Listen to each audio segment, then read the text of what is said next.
আপনারা দেখছেন তারকেশ্বর মহাবিদ্যালয় ইউটিউব চ্যানেল।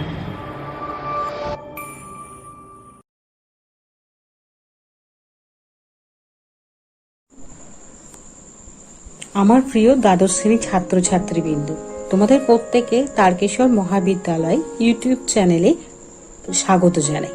আশা করি তোমরা প্রত্যেকে খুব ভালো আছো। আমি তোমাদের আজকে ক্লাস 12-এ দ্বাদশ শ্রেণীর একটি গুরুত্বপূর্ণ অধ্যায় নিয়ে আলোচনা করব। সেই অধ্যায়টা হচ্ছে মৃত্তিকা বা মাটি। এই যে মৃত্তিকা হচ্ছে ক্লাস 12-এ তোমাদের একটি গুরুত্বপূর্ণ অধ্যায়। এখান থেকে তোমাদের যেমন একটি বড় কোশ্চেন এবং তার সাথে সাথে অসংখ্য ছোট কোশ্চেন আসে, যেটাকে আমরা এমসিকিউ বা এসিকিউ বলতে পারি। তাই এই চ্যাপ্টারটা হচ্ছে আমাদের এইচএস পরীক্ষার জন্য অত্যন্ত গুরুত্বপূর্ণ একটি অধ্যায় আমরা বলতে পারি। এই যে মাটি প্রথমে বলা যায় এটি হচ্ছে একটি প্রাকৃতিক পরিবেশের একটি গুরুত্বপূর্ণ উপাদান। কি হচ্ছে, বিভিন্ন ধরনের শিলা বিচন্ন ও বিয়োজিত হয়ে এই মাটির সৃষ্টি হয়েছে। তার আগে আমরা জানি এই মাটি কথা বা মৃত্তিকা কথাটি উৎপত্তি কি। এই উৎপত্তি আমরা যদি দেখি, এটা হচ্ছে ইংরাজি শব্দ সোলাম বা যে সয়েল, ল্যাটিন শব্দ সোলাম থেকে এসেছে। অর্থাৎ ইংরাজি শব্দ সয়েল, এটি ল্যাটিন শব্দ সোলাম থেকে এসেছে, যার অর্থ হচ্ছে ভূমির তল বা মেঝে। যদি আমরা সাধারণভাবে মৃত্তিকার সংজ্ঞা দিতে চাই, সেটা হচ্ছে সাধারণভাবে দীর্ঘকাল ধরে বিভিন্ন প্রাকৃতিক পরিবেশে ভৌত, রাসায়নিক ও ভৌত প্রক্রিয়ার মাধ্যমে আদি শিলা পরিবর্তনের ফলে ভূপৃষ্ঠের বিভিন্ন খনিজ ও জৈব পদার্থ সমৃদ্ধ হয়ে যে পাতলা স্তর সৃষ্টি করে, যা উদ্ভিদ বৃদ্ধির সহায়ক, তাকে আমরা মৃত্তিকা বলা হয়। অর্থাৎ আমরা এখানে দেখতে কি শিখলাম, যে ভূপৃষ্ঠের ওপর আদিশিলা, সেখানে প্রথমে যেটাকে রাসায়নিক বিক্রিয়া, ভৌত আবহবিকার বলতে পারি বা রাসায়নিক আবহবিকার, এবং এর মাধ্যমে শিলা চূর্ণ বিচূর্ণ হয় এবং তার সাথে বিভিন্ন খনিজ ও জৈব পদার্থ সমৃদ্ধ হয়ে এই মাটির সৃষ্টি হয়ে থাকে। এই মাটির সম্পর্কে বিভিন্ন ভৌগোলিকবিদ বিভিন্নভাবে সংজ্ঞা প্রদান করেছেন। আমরা সেই সংজ্ঞা নিয়ে কিছু আলোচনা করব। এবার আমরা বিভিন্ন ভৌগোলিকবিদরা যে বিভিন্নভাবে মৃত্তিকাকে সংজ্ঞায়িত করেছেন বা মৃত্তিকার সংজ্ঞা প্রদান করেছেন, সেগুলো নিয়ে আলোচনা করব। প্রথমে যেটা হচ্ছে, যার কথা আমরা বলবো, উনি হচ্ছেন ভিভি ডকুজেভ। ভিভি ডকুজেভকে মৃত্তিকা ভূগোলের জনক বলা হয়। তার মত অনুযায়ী বা তিনি যে মৃত্তিকার সংজ্ঞা প্রদান করেছেন, সেটি হচ্ছে ভূপৃষ্ঠের মূল শিলা চূর্ণ বিচূর্ণ হয়ে এমন একটি প্রাকৃতিক স্তর গঠিত হয়, যা জল, বায়ু এবং জীবিত বা মৃত জীবদেহের প্রবাহে কম বেশি পরিবর্তিত হয়। অর্থাৎ ডকুজেভ উনি এই মৃত্তিকার বিষয়ে এই সংজ্ঞাটি প্রদান করেছে। আরেকজন মৃত্তিকা ভূগোলিকবিদের কথা আমরা বলতে পারি, তিনি হচ্ছেন জেনির কথা আমরা বলতে পারি। জেনিও কিন্তু মৃত্তিকার একটি সংজ্ঞা প্রদান করেছেন। ওনার মতে মৃত্তিকা হলো এমন একটা প্রাকৃতিক বস্তু যা মূল শিলা, জীবমণ্ডল, জলবায়ু, ভূমিরূপ প্রভৃতির দ্বারা ক্রিয়া প্রতিক্রিয়ার ফল। অর্থাৎ উনি বলছেন যে একটা প্রাকৃতিক বস্তু বা মূল শিলা, যা বিভিন্ন রকম জীবমণ্ডল, জলবায়ু, ভূবকির দ্বারা ক্রিয়া প্রতিক্রিয়ার মাধ্যমে এই ভূপৃষ্ঠের ওপর একটি পাতলা স্তর সৃষ্টি হচ্ছে, যেটাকে আমরা কি বলছি, মৃত্তিকা বলা হয় বা আমরা এটাকে মাটি বলতে পারি। এইভাবে এছাড়াও আরো অনেক ভৌগোলিকবিদ মৃত্তিকার বিভিন্ন ধরনের সংজ্ঞা প্রদান করেছেন।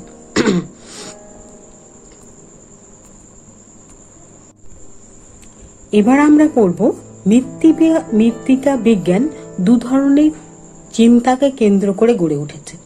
এই দুটো চিন্তা ভাবনা কি, এটা আমাদের মৃত্তিকা পড়তে গেলে অবশ্যই জানতে হবে। সেটা হচ্ছে পেডোলজি আর একটা হচ্ছে এডাফোলজি। পেডোলজি কাকে বলে? বিজ্ঞানের যে অংশে মাটির উৎপত্তি, গঠন, গ্রথন শ্রেণীবিভাগ নিয়ে আলোচনা করা হয় তাকে বলা হচ্ছে পেডোলজি। অর্থাৎ বিজ্ঞানের যে শাখায় আমরা মাটির উৎপত্তি, মাটিটা কিভাবে সৃষ্টি হয়েছে, তার গঠন অর্থাৎ তার স্ট্রাকচার, গঠন অর্থাৎ স্ট্রাকচার এবং ক্লাসিফিকেশন বা আমরা যেটাকে শ্রেণীবিভাগ নিয়ে আলোচনা করা হয় সেটাকে বলা হচ্ছে পেডোলজি বলা হয়।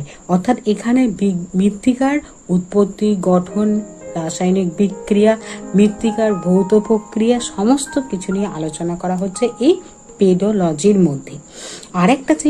আরেকটা ধারণা সেটা হচ্ছে এডাফোলজি। এডাফোলজিতে কি বলা হচ্ছে, মৃত্তিকা বিজ্ঞানের যে অংশে মৃত্তিকাকে উদ্ভিদের জন্ম, বৃদ্ধি ও সংরক্ষণের মাধ্যম হিসেবে দেখে তাকে এডাফোলজি বলা হয়। মানুষ কিভাবে মৃত্তিকাকে ব্যবহার করে বিভিন্ন ধরনের ফসল উৎপাদন করে এবং বৃদ্ধি ঘটায় সেটাকেও এডাফোলজির অন্তর্ভুক্ত। অর্থাৎ আমরা যেমন পেডোলজির মধ্যে মৃত্তিকার নিজস্বতার জিনিস অর্থাৎ সেখানকার তার গঠন, তার উৎপত্তি, গঠন নিয়ে আলোচনা করা হচ্ছে, এডাফোলজির মধ্যে আমরা যেটা দেখতে পাচ্ছি এখানে কি হচ্ছে, মৃত্তিকাকে উদ্ভিদ এবং প্রাণীর ধারক এবং বাহক হিসেবে আলোচনা করা হচ্ছে। অর্থাৎ কোন পরিবেশে যেটা হচ্ছে কি ধরনের উদ্ভিদ জন্মাচ্ছে, বৃদ্ধি ঘটছে এবং সেটাকে মাটি বা মৃত্তিকা কিভাবে সংরক্ষণ করছে তার মাধ্যম হিসেবে দেখানো হচ্ছে। আর একটা হচ্ছে মানুষের কার্যকলাপ, অর্থাৎ মানুষ কিভাবে মৃত্তিকাকে ব্যবহার করছে এবং ব্যবহার করার ফলে সেখানে কি ধরনের ফসল উৎপাদন করছে, অর্থাৎ এই সমস্ত নিয়ে আলোচনা করা হচ্ছে এই এডাফোলজির মধ্যে। এই এডাফোলজির মধ্যে আমরা দুটো শাখা দেখতে পাই। একটা হচ্ছে এগ্রিকালচার সয়েল সায়েন্স, অর্থাৎ এখানে যে কারণ আমরা তো দেখি আদিম যুগ থেকেই অর্থাৎ পৃথিবীর প্রায় সমস্ত প্রাচীন সভ্যতায় কৃষি সহায়ক পরিবেশে গড়ে উঠেছে, অর্থাৎ যার অন্যতম ভিত্তি হচ্ছে কৃষিকাজের অনুকূল উর্বর মাটি। অর্থাৎ আমরা বলতে পারি এই মাটিকে আমরা কৃষিকাজের জন্য কি করছি, কৃষিকাজ করতে আমরা কি করছি ভীষণভাবে নির্ভরশীল এই মাটির উপর, কারণ মাটি ছাড়া কিন্তু কৃষিকাজ করা কখনোই সম্ভবপর নয়। তাই এই মৃত্তিকার একটা দিক আমরা বলতে পারি এডাফোলজির, সেটা হচ্ছে এগ্রিকালচার সয়েল সায়েন্স, আর একটা হচ্ছে এনভায়রনমেন্টাল সয়েল সায়েন্স। অর্থাৎ মাটিও তো একটা প্রাকৃতিক পরিবেশের গুরুত্বপূর্ণ উপাদান, তাই এখানে এই এনভায়রনমেন্টাল সয়েল সায়েন্সটা হচ্ছে এডাফোলজির একটি গুরুত্বপূর্ণ উপাদান। এবার আমরা আলোচনা করব মৃত্তিকার মূল উপাদানগুলো কি কি, অর্থাৎ মৃত্তিকা কোন কোন উপাদান দিয়ে গঠিত সেইগুলো নিয়ে আমরা আলোচনা করব। মৃত্তিকা মূলত দেখো 4টি উপাদান দ্বারা গঠিত। মৃত্তিকা সাধারণত আমরা কটি উপাদান দেখতে পাচ্ছি, মেনলি হচ্ছে 4টি উপাদান লক্ষ্য করা যায়। 1 নম্বর হচ্ছে খনিজ পদার্থ, যার পরিমাণ হচ্ছে 45%, তারপর হচ্ছে বায়ু, তার পরিমাণ হচ্ছে 25%, জলের পরিমাণ হচ্ছে 25% এবং তারপর আসে জৈব পদার্থ যার পরিমাণ হচ্ছে 5%। এবার দেখো এই যে উপাদানগুলির মধ্যে সব থেকে বেশি হচ্ছে খনিজ পদার্থ। কারণ খনিজ পদার্থের পরিমাণ কেন বেশি হচ্ছে, কারণ আমরা যখন মৃত্তিকা কাকে বলে বা মৃত্তিকার যখন শুরু করেছিলাম বা মৃত্তিকার সংজ্ঞায় আলোচনা করেছিলাম তখন দেখেছিলাম যে একটা আদি শিলা থেকে অর্থাৎ কোনো একটা শিলা থেকে কি হচ্ছে মৃত্তিকা সৃষ্টি হচ্ছে এবং এই শিলার মধ্যে কি হচ্ছে বিভিন্ন প্রকার খনিজের আধিক্য লক্ষ্য করা যায়, বিভিন্ন প্রকার খনিজের উপস্থিতি লক্ষ্য করা যায়। তাই যেহেতু এই আদি শিলা থেকে মৃত্তিকার সৃষ্টি হচ্ছে তাই এই খনিজ পদার্থের পরিমাণটা হচ্ছে সব থেকে বেশি। তারপর যেটা রয়েছে সেটা হচ্ছে বায়ুর কথা আমরা বললাম যে 25% মতো এখানে বায়ুর পরিমাণ রয়েছে, জল রয়েছে 25%, আর রয়েছে একটা 5% বা 5% জৈব পদার্থ। এবং দেখো এই উপাদানটার পরিমাণ সব থেকে কম হলেও এটা হচ্ছে মৃত্তিকা সৃষ্টির সব থেকে গুরুত্বপূর্ণ উপাদান, কারণ এই সমস্ত উপাদানগুলো থাকলেও যদি জৈব পদার্থ না থাকে তাহলে সেই খনিজ পদার্থটাকে আমরা কিন্তু মৃত্তিকা বলতে পারবো না এই জৈব পদার্থটা ছাড়া। তাই জৈব পদার্থ যেই মুহূর্তে এই খনিজ পদার্থের সাথে জল, বায়ু এবং তার সাথে জৈব পদার্থ মিশ্রিত হয়ে যাবে, তারপরেই কিন্তু আমরা এই পদার্থটাকে মৃত্তিকায় পর্যবসিত করতে পারি বা বলতে পারি। তাই জৈব পদার্থের পরিমাণ খুবই নগণ্য হলেও বা খুব কম হলেও এটা হচ্ছে মৃত্তিকা সৃষ্টির বা মৃত্তিকার উপাদানগুলির মধ্যে গুরুত্বপূর্ণ একটি উপাদান।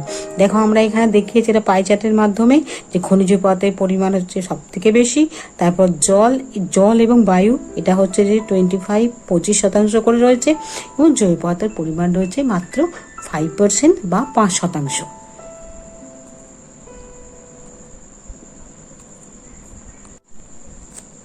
এবার একটা চিত্রের মাধ্যমে আমি তোমাদের দেখাবো যে মৃত্তিকা সিরিয়ালি বা স্তর মানে কি ধাপে ধাপে কিভাবে সৃষ্টি হচ্ছে বা কিভাবে মৃত্তিকা সৃষ্টি হয়, তাই একটা চিত্রের মাধ্যমে আমি তোমাদের দেখাবো। দেখো কি হচ্ছে, আমরা মৃত্তিকা যখন সংজ্ঞায় দেখেছি যে ভূপৃষ্ঠের ওপর কোনো একটি আদিশিলা বা জনকশিলা, তাহলে আদিশিলা বা জনকশিলার উপস্থিতি লক্ষ্য করা যাচ্ছে। তার উপর কি হচ্ছে যান্ত্রিক আহবিকার। যান্ত্রিক আহবিকারের মধ্যে আমরা জানি বিভিন্ন রকম প্রক্রিয়াগুলো রয়েছে, সেটাতে যেটা ক্ষুদ্র কণার বিসরণ, শুল্ক মোচন, তারপর হচ্ছে তাপ বা চাপের ফলে কি হচ্ছে এই যান্ত্রিক আবহবিকার ঘটছে। অর্থাৎ এই যান্ত্রিক আবহবিকারের ফলে শিলাস্তর কি হচ্ছে ভেঙে টুকরো টুকরো হয়ে যায়, অর্থাৎ শিলার চূর্ণ বিচূর্ণ ঘটছে। অর্থাৎ একটা আদিশিলা ভূপৃষ্ঠের উপর উন্মুক্ত হচ্ছে, তার উপর কি হচ্ছে যান্ত্রিক আবহবিকারটা অধিক পরিমাণ লক্ষ্য করা যাচ্ছে, এবং যেটা হচ্ছে শিলার চূর্ণ বিচূর্ণ হয়ে গেল। অর্থাৎ এই আদি শিলাটা যান্ত্রিক আবহবিকারের ফলে শিলা চূর্ণ বিচূর্ণ ঘটছে, অর্থাৎ ভেঙে টুকরো টুকরো ছোট ছোট নুড়ি কাকর বালিতে পরিণত হচ্ছে। এই যে নুড়ি কাকর বালি, এই জৈব পদার্থবিহীন এই বিভিন্ন ধরনের শিলার টুকরো টুকরো নুড়ি কাকর বালি সমৃদ্ধ এই পদার্থটাকে বলা হচ্ছে রেগোলিথ বলা হয়। এই রেগোলিথ হচ্ছে আদিশিলা যান্ত্রিক আহবিকার, তারপর ভেঙে চূর্ণ বিচূর্ণ হয়ে নুড়ি কাকর বালি সমন্বিত যে পদার্থের সৃষ্টি হচ্ছে সেটা হচ্ছে রেগোলিথ। আর এই রেগোলিথ হচ্ছে মৃত্তিকার সৃষ্টির যেটাকে বলা হচ্ছে ঠিক আগের পর্যায়টা। অর্থাৎ রেগোলিথ সৃষ্টি হওয়ার পর রেগোলিথটাকে কিন্তু আমরা মৃত্তিকা বলছি না, কারণ কি হচ্ছে এই রেগোলিথের সাথে কি হচ্ছে জৈব পদার্থের সংযোজন ঘটতে হবে এবং রাসায়নিক আবহবিকার ঘটতে হবে, দেন এটা কি হচ্ছে মৃত্তিকা বা মাটিতে রূপান্তরিত হচ্ছে। অর্থাৎ এই রেগোলিথের সাথে যতক্ষণ না এই জৈব পদার্থের সংযোজন বা সংমিশ্রণ ঘটছে ততক্ষণ কিন্তু আমরা এই শিলার চূর্ণ বিচূর্ণ অংশটাকে আমরা মৃত্তিকা বলতে পারছি না। যেই মুহূর্তে এই রেগোলিথের সাথে এই জৈব পদার্থের সংমিশ্রণ ঘটছে বা সংযোজন ঘটছে, তারপরেই কিন্তু এই মৃত্তিকার রূপান্তরিত হয়। অর্থাৎ আদিশিলা, তারপর যান্ত্রিক আহবিকার দেখতে পাচ্ছি, শিলা চূর্ণ বিচূর্ণ হচ্ছে, রেগোলিথের সৃষ্টি হচ্ছে, রেগোলিথের সঙ্গে জৈব পদার্থের সংযোজন ঘটছে এবং রাসায়নিক আবহবিকার ঘটছে, এবং তারপরে কি হচ্ছে এই শিলাটা মৃত্তিকাতে রূপান্তরিত হচ্ছে। এখানে দেখো একটা খুব সুন্দর চিত্রের মাধ্যমে আমি দেখিয়েছি মৃত্তিকা কিভাবে একটা প্রসেস বা একটা চেন অনুযায়ী কিভাবে সৃষ্টি হচ্ছে, কিন্তু এই প্রক্রিয়াটা সমাপ্ত হতে কিন্তু কয়েকশো বছর সময় লেগে যায়। তাই মৃত্তিকার সৃষ্টি একটা গুরুত্বপূর্ণ প্রক্রিয়া এবং খুবই যেটাকে বলা হচ্ছে দীর্ঘ প্রক্রিয়া বলা যেতে পারে।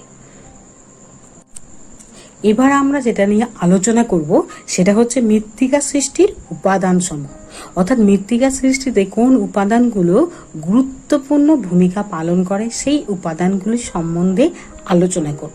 এই যে মৃত্তিকা সৃষ্টি বা ফ্যাক্টর অফ সয়েল ফরমেশন, এই মৃত্তিকা সৃষ্টিতে কোন উপাদানগুলো গুরুত্বপূর্ণ ভূমিকা পালন করে এগুলো সম্বন্ধে যেটা হচ্ছে যে আমাদের মৃত্তিকা বিজ্ঞানী ডকুচেভও কিন্তু কতগুলো উপাদানের কথা উনি বলেছিলেন।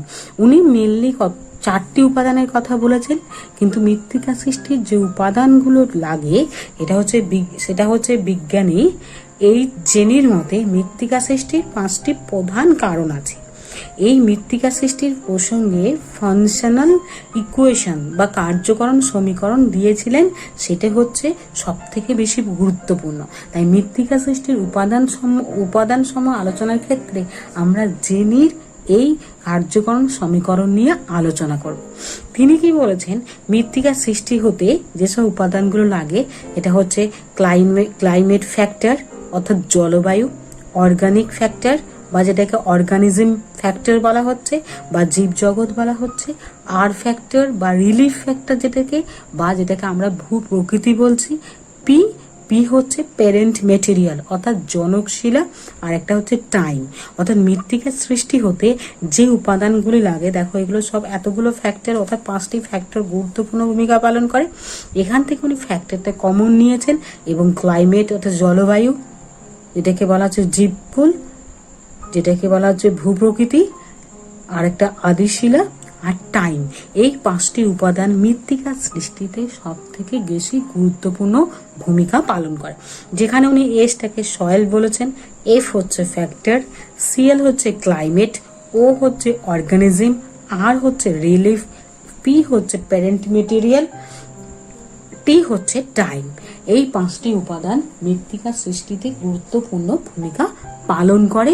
মৃত্তিকার সৃষ্টি হতে গেলে এই উপাদানগুলোর ভূমিকা সব থেকে বেশি গুরুত্বপূর্ণ লক্ষ্য করা যায়।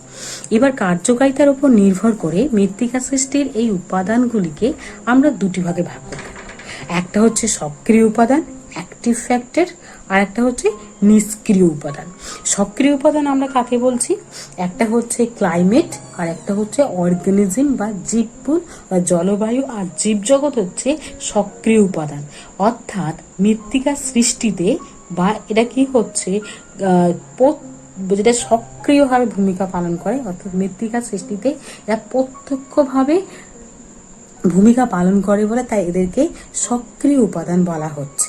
আর নিষ্ক্রিয় উপাদান যেগুলোকে বলা হচ্ছে কারণ এই 3টি উপাদান অর্থাৎ একটা হচ্ছে ভূপ্রকৃতি, একটা হচ্ছে আদিশিলা বা জনকশিলা, আর একটা হচ্ছে টাইম বা সময়। এই 3টি উপাদান মৃত্তিকার সৃষ্টিতে পরোক্ষভাবে ভূমিকা পালন করে, তাই এদেরকে নিষ্ক্রিয় উপাদান বলা হয়। আজকে আমরা মৃত্তিকার সংজ্ঞা এবং মৃত্তিকার উপাদান এবং মৃত্তিকা সৃষ্টির উপাদান সমূহ নিয়ে মোটামুটি এটা আলোচনা করলাম। এরপর যে মৃত্তিকা সৃষ্টির যে উপাদানগুলো আছে কিভাবে ভূমিকা পালন করে এটা আমরা পরবর্তী ক্লাসে আলোচনা করব। আশা করি প্রত্যেকে এই ক্লাসে যেটুকু পড়ানো হয়েছে তোমরা প্রত্যেকে বুঝতে পেরেছো। যদি কারো কোনো প্রশ্ন থাকে বা কোনো সমস্যা থাকে তাহলে তোমরা প্রত্যেকে কমেন্ট বক্সে লিখে জানাবে। আমি তোমাদের প্রশ্নের উত্তর দেওয়ার চেষ্টা করব এবং তোমাদের প্রত্যেকে তারকেশ্বর মহাবিদ্যালয়ের এই ইউটিউব চ্যানেল দেখার জন্য অসংখ্য ধন্যবাদ।